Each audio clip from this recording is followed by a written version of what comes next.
بسم اللہ الرحمن الرحیم۔ السلام علیکم دوستوں، پیارے دوستوں، حضرت حسن کو زہر دلانے کے بعد کیا یزید نے ان کی بیوی سے نکاح کیا تھا؟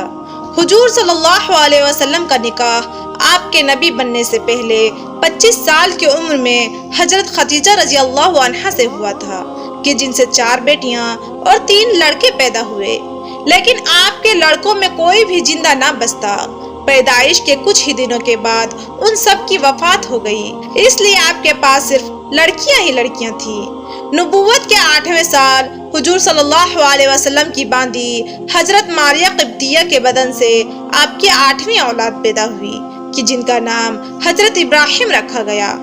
آپ صلی اللہ علیہ وسلم کو اپنے اس لڑکے سے بہت زیادہ محبت تھی، کیونکہ لڑکوں میں آپ کی یہ پہلی اولاد تھی کہ جو کئی سالوں تک زندہ رہے، لیکن اللہ کی مرضی حضور صلی اللہ علیہ وسلم کے یہ لڑکے حضرت ابراہیم بھی زیادہ دن زندہ نہ رہ سکے۔ آخر کچھ ہی سالوں بعد ان کی بھی وفات ہو گئی۔ بیٹے ابراہیم کی وفات پر حضور صلی اللہ علیہ وسلم کو اتنا بڑا صدمہ لگا کہ صحابہ اکرام بیان کرتے ہیں کہ اللہ کے رسول صلی اللہ علیہ وسلم نے اپنے بیٹے ابراہیم کو قبر میں دفن کرتے ہوئے کہا کہ اے میرے بچے ابراہیم، آج میرا دل بہت غمگین ہے اور میری آنکھوں میں آنسو بھرے ہوئے ہیں، لیکن میں صبر کروں گا اور اپنی زبان سے وہی بات کہوں گا جو میرے اللہ نے فرمایا ہے۔ جب حضور صلی اللہ علیہ وسلم کی بیٹوں میں سبھی کی وفات ہو گئی تو مکہ کے کافروں میں سے ایک نے کہا کہ اے محمد، اب تو تم بالکل بے نسل بن کر رہ جاؤ گے، کیونکہ تمہارا کوئی بھی لڑکا زندہ نہیں بچتا، تو اس کا صاف مطلب ہے کہ تمہاری وفات کے بعد تمہارا نام لینے والا کوئی نہیں بچے گا۔ دشمنوں کی طرف سے ایسی باتیں سن کر حضور صلی اللہ علیہ وسلم کے دل پر بہت بڑا صدمہ لگا اور آپ غمگین ہو کر بیٹھ گئے، لیکن اسی وقت حضرت جبرائیل علیہ السلام اللہ کی طرف سے وحی لے کر آئے اور کہنے لگے کہ اے اللہ کے رسول، اللہ تعالیٰ سورہ کوثر نازل کرتے ہوئے فرماتے ہیں کہ اے میرے پیارے نبی، یہ کافر لوگ آپ کو بے نسل کہتے ہیں، تو انہیں جا کر بتا دو کہ آپ کا دشمن خود ہی بے نسل ہو کر رہ جائے گا۔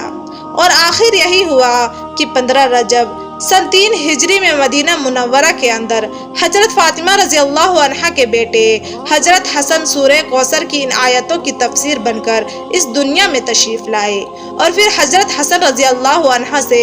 اللہ نے حضور صلی اللہ علیہ وسلم کی ایسی نسل چلائی کہ آج بھی آپ کو جگہ جگہ سعادت لوگ نظر آئیں گے کہ جو حضرت حسن کے رشتے سے حضور صلی اللہ علیہ وسلم ہی کی اولاد ہیں۔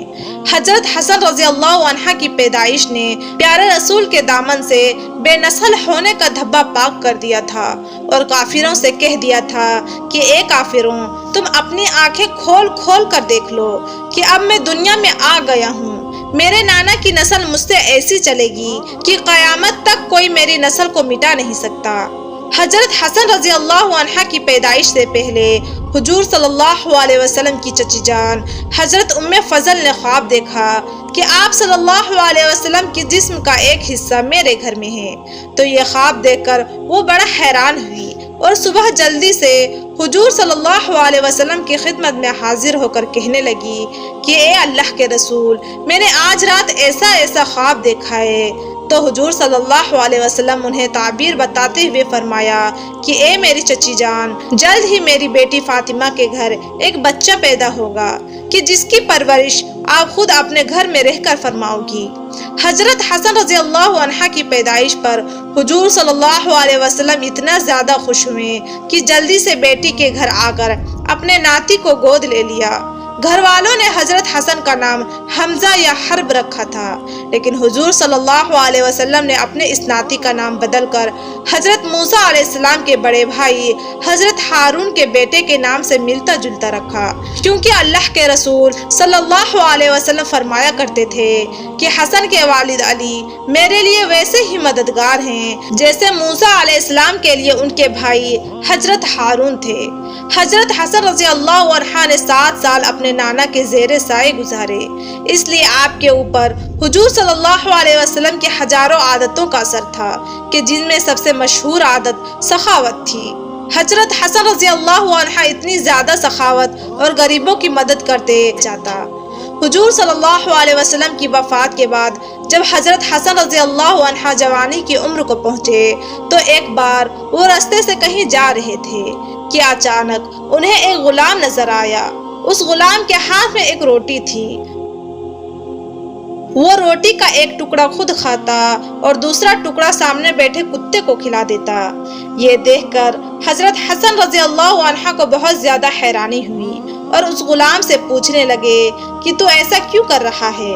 تو اس غلام نے جواب دیا کہ اے امام علی مقام، مجھے اس کتے کے سامنے بیٹھ کر اکیلے روٹی کھاتے شرم آتی ہے، اس لیے میں روٹی کا ایک ٹکڑا خود کھاتا ہوں اور دوسرا اس کتے کو کھلا دیتا ہوں۔ یہ سنتے ہی حضرت حسن رضی اللہ عنہ نے کہا کہ اے غلام، تو اسی جگہ بیٹھے رہنا، میں ابھی واپس آتا ہوں۔ اتنا کہہ کر حضرت حسن رضی اللہ عنہ اس غلام کے مالک کے پاس پہنچے اور غلام کے ساتھ اس باغ کو بھی خرید لیا کہ جس میں وہ غلام کام کیا کرتا تھا، اور پھر جلدی سے واپس آ کر اس غلام سے کہنے لگے کہ اے غلام، میں نے تیرے ساتھ اس باغ کو بھی خرید لیا ہوں، اس لیے آج سے میں تیرا مالک ہوں۔ یہ سنتے ہی اس غلام نے سر جھکا کر کہا کہ آپ کا جو بھی حکم ہوگا میں اس کی تعمیل کروں گا۔ تو حضرت حسن رضی اللہ عنہ نے فرمایا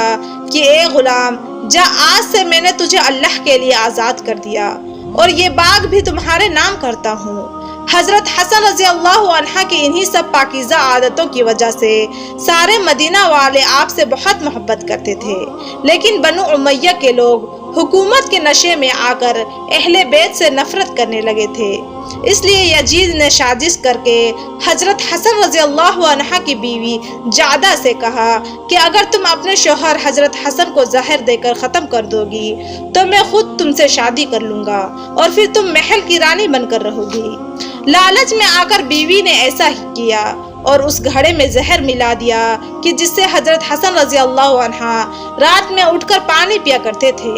آخر جس رات حضرت حسن رضی اللہ عنہ کو زہر دیا گیا تو اسی رات آپ نے اپنی بہن زینب کو پاس بلا کر کہا کہ اے زینب، مجھے ابھی خواب میں میرے نانا نظر آئے تھے، وہ مجھ سے کہہ رہے تھے کہ اے حسن، میں تجھے لینے آ گیا ہوں۔ یہ سن کر حضرت زینب رضی اللہ عنہ بہت زیادہ رونے لگی اور پھر حضرت حسن رضی اللہ عنہ نے کہا کہ اے زینب، جاؤ اور میرے لیے گھڑے سے پانی لے کر آؤ۔ حضرت زینب رضی اللہ عنہ اٹھ کر گھڑے کے پاس گئی اور پھر ایک پیالے میں پانی بھر کر اپنے بھائی حضرت حسن کے سامنے لا کر رکھ دیا۔ حضرت حسن رضی اللہ عنہ نے جیسے ہی وہ پانی پیا تو زہر اتنا تیز تھا کہ آپ کی آنتیں کٹنے لگی اور خون کی الٹیاں آنا شروع ہو گئیں۔ آخر دیکھتے ہی دیکھتے آپ کا سارا جسم ہرا پڑ گیا اور پھر 3 دنوں کے بعد آپ کی وفات ہو گئی۔ وفات کے بعد بنو امیہ والے حضرت حسن رضی اللہ عنہ کے جنازے کے سامنے تلوار لے کر کھڑے ہو گئے اور کہنے لگے کہ ہم حسن کو نبی کے بغل میں دفن نہیں ہونے دیں گے۔ قریب تھا کہ بنو امیہ اور مدینہ والوں کے بیچ ایک جنگ چھڑ جاتی، لیکن حضرت ابو ہریرہ رضی اللہ عنہ نے آ کر اس معاملے کو رفع دفع کیا اور شام ہوتے ہوتے حضرت حسن رضی اللہ عنہ کو ان کی امی کے بغل میں جنت البقیع کے اندر دفن کر دیا گیا۔ حضرت حسن رضی اللہ عنہ کی وفات کے بعد ان کی بیوی جعدہ یزید کے دربار میں گئی اور کہنے لگی کہ اب آپ اپنے وعدے کے مطابق مجھ سے شادی کر لیں، لیکن یزید نے اپنے ایک وزیر کو پاس بلا کر کہا کہ جاؤ اور خزانے سے 1,00,000 درہم لے آؤ۔ یزید کے حکم پر جلدی سے وہ وزیر خزانے سے 1,00,000 درہم لے آیا تو یزید نے وہ درہم اپنے ہاتھ میں لیتے ہوئے جعدہ کی طرف بڑھا دیے اور کہنے لگا کہ اے جعدہ، یہ 1,00,000 درہم تمہیں تمہارے کام کے بدلے میں انعام کے طور پر دیے جاتے ہیں، یہ پیسے لے لو اور مدینہ واپس چلی جاؤ۔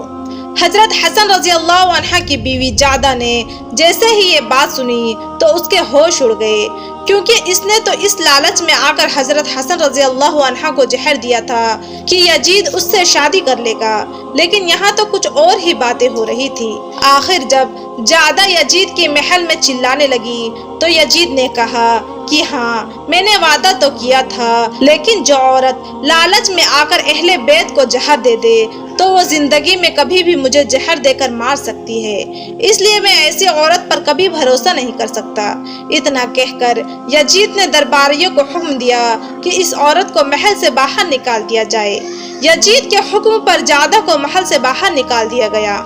پھر کچھ سالوں کے بعد جادہ نے یعقوب نام کے ایک شخص سے شادی کر لی اور اس سے ان کی کئی اولادیں ہوئیں، لیکن اس کے شوہر زیادہ دن زندہ نہ رہ سکے۔ آخر واقعہ ہرہ کے دن جب یزید نے مدینہ پر فوج بھیج کر بڑے بڑے صحابہ اکرام کو شہید کروایا تو اسی جنگ میں جادہ کے شوہر یعقوب بھی شہید ہو گئے۔ پھر اس کے بعد جادہ نے عباس نام کے ایک شخص سے شادی کی، لیکن یہ رشتہ بھی زیادہ دن چل نہ سکا اور عباس کی وفات ہو گئی۔ پیارے دوستوں، امید کرتی ہوں کہ آپ کو یہ ویڈیو اچھی لگی ہوگی۔ ویڈیو اچھی لگی ہو تو ویڈیو کو لائک کریں اور چینل کو لازمی سبسکرائب کر دیں، اور جاتے جاتے کمنٹ باکس میں ایک پیارا سا کمنٹ کیجیے گا۔ ملتی ہوں اگلی ویڈیو میں، تب تک کے لیے آپ اپنا خیال رکھیں۔ خدا حافظ۔